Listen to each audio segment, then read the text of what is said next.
Evening News. Story number 3, ang pagkaka-blacklist sa World Bank ng 3 local construction company dahil sa pagkakasangkot umano sa anomalya sa bidding para sa mga national road project. The World Bank's report has forced President Arroyo to order a review of all World Bank-funded projects in the country. Sinuspindi na rin ng Pangulo ang kontrata sa 3 local firms na kasama sa report ng World Bank.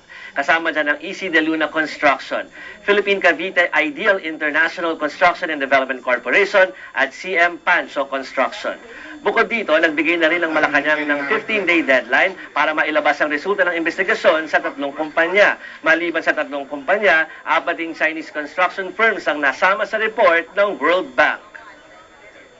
Una-una, gusto ko lang paabot sa lahat na yung proyekto na to, itong NRIMP na tinatawag, yung part 2 nito is kasalukuyan pong iniimplementa ng Public Works. Hindi po nakansela ang programang to. It is ongoing. It is still funded by the World Bank. And the first bidding of this project will be held in January 21. So, hindi ho to proyekto na kinansela dahil sa aligasyon ng katiwalian o anuman. Pero dahil po sa pag-uusap ng administrasyon at ng World Bank, pinagpatuloy pa atong programa na ito. We covered that sa Malacanang. Linawin natin kasi parang merong discrepancy sa mga facts na may sinuspindi ang World Bank dahil sa World Bank na reklamo kasi sinasabi ng Malacanang wala. Ganito kasi yan, yung road project na yan, maraming phase. So, yung phase 1, yung anomalous sa sinasabi ng World Bank. So, yun yung natigil at pinaiimbestigahan ng Pangulo. At yung sinasabi naman ni Secretary Andaya kanina, ay yung phase 2 na nagtuloy-tuloy nga at magtutuloy-tuloy dahil wala naman nakikita ang problema sa bidding. Pero mabilis ang aksyon ng Malacanang pagdating dito, may investigasyon. Nako, Cherry, World Bank na pinag-uusapan natin. So, kailangan talaga nilang gawing masinsin ang kanilang trabaho tungkol dyan dahil malalagay sa peril yung ibang mga programa ng pamahalaan. But the thing is kasi, that's why I brought it up, is because we all know that marami naman talagang mga kasong nakabidbid tungkol sa mga illegal biddings, mga irregular biddings. Oo, hindi napapansin, lalo na kung yung bidding na yun, parang dito, local lang, na yung mga pera lang ng ating gobyerno o ng ating bayan ang ginagamit. Pero pagka nga na may hiram na sa World Bank, kailangan na. So hopefully with this one, baka they may be able to do something about it para hindi na tayo a good precedent for the others. So hintayin natin, 15 days daw, sabi yung investigation, tapos kakasuhan ng DOJ pag may guilt. Okay. Okay, so sidetrack, ano? Balik na tayo sa sidetrack. Mataas sa bad news, punta naman tayo dito sa sidetrack. Tonight, it's all about images or photos from the net. Mga larawan mula sa mga sites o blogs na nakapukaw ng ating pansin at tiyak na kagigiliwan din ninyo. Unahin natin ang isang kasal sa China noong 1 taon. Ang saya ng bride and groom sa wedding picture. Base naman sa picture na nakikita ninyo. Pero turns out, what happened next was literally a bride's worst nightmare.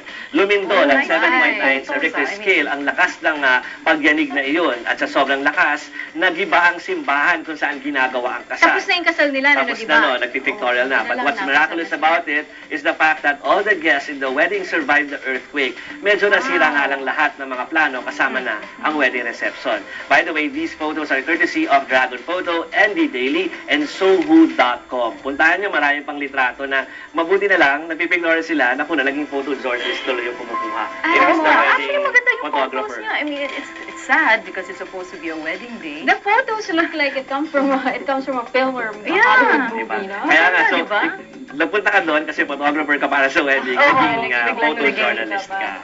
Oo, pero alam mo, meron din mga local counterpart yan. I saw some wedding pictures during the Oakwood Mutiny, diba? Kasi that's in a hotel. So, nasira ang mga plano ng dahil sa nangyari sa Oakwood. Ito naman, Amelin, at Sherry, hulaan nyo kung ano-ano itong mga papakita nating series ng mga litrato na ito. Check this out.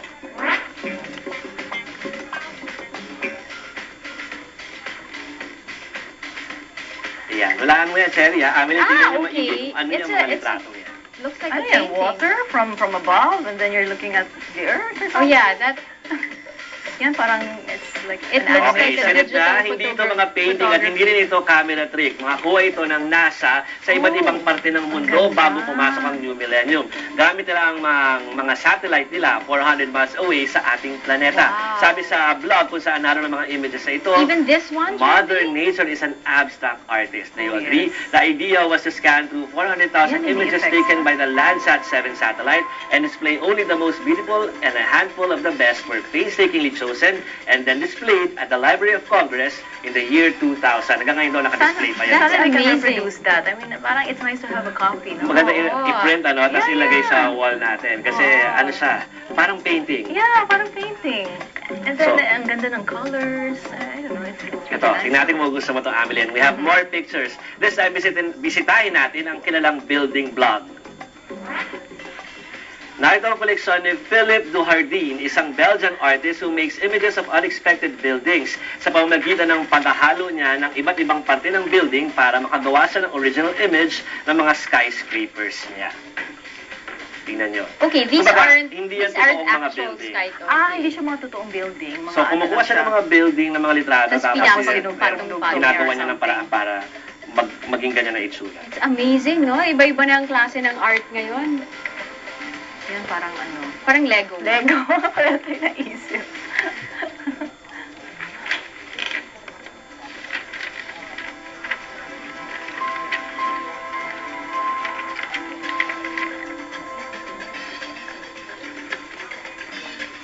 Kung matsaka ka lang talaga mag-surf, makakita ka ng mga Oo, kakaibang mga litrato ano at yung mga images. art- Diba pag Artworks. nag-surf ka sometimes, hindi mo napapansin, 3 in the morning na, tapos, ang dami kasi. Nakaka-relate ako dyan, Amelie, Nakakaaliw, ano? Kasi minsan may pasok pa lang alas 8. Oo, pero alas ayaw 10 mo na ano ka tumigil pa sa eh. tapat Kung ng saan-saan ka computer na mo. umabot, diba? Okay, so matapos ang mga images na yan, punta naman tayo sa ating wow video of the night. Nagbabalik nga itong si Wanna Change at ito ang kanyang latest video mula sa YouTube na ang title ay Bayani, a tribute to OFWs with a twist sa dulo. Okay, so maraming... So may bago siya ngayon.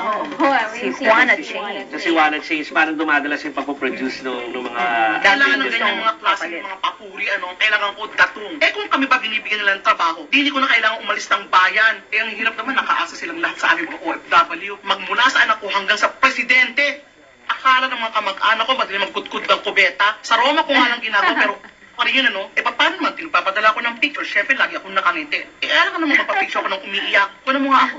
naman, ba't gano'n naman siya pa-picture? Patingin? Ay, ang cute! Alam mo, mga nag-upload, iba-ibang pakay niyan. Meron dyan, labas ng kinukurakot nila ng pera, ide-deposito abroad para hindi sila mabuking, no? Oh, samantalang kami, kayod ng kayod, tapos padala ng padala pabalik sa atin. Ikaw ba, ano ba ang trabaho mo, ha? Hindi ka mukhang Euro General. Hindi ka naman mukhang miyembro ng Gucci Gang. Ay, baka naman ikaw change citizenship na, ha? O baka ikaw yung maipaparesto ng Senado, ha? We are now approaching Road Ay, Filipino naku, lalanding na tayo, ha? Basta't nasa iyong number ko, ha? Keep in touch. Alam mo? Alam nyo, nagtataka mga tao, yung OFW nasa aeroplano.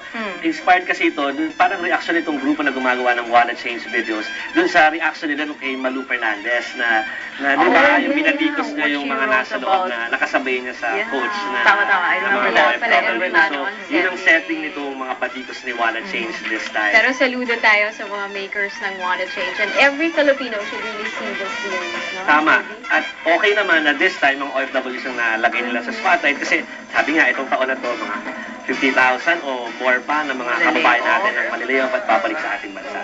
So mabuti na narinig natin yung angst ng mga kababayan natin. Right. Approaching 2010, we should keep on watching and really watching out for the new series of Wanna Change. Still to come, just how accurate are urine drug tests? Ed Lingao gives us updates on the kidnapping in Sulu.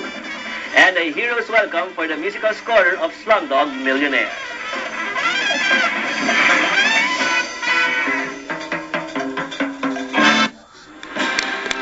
A new star is rising.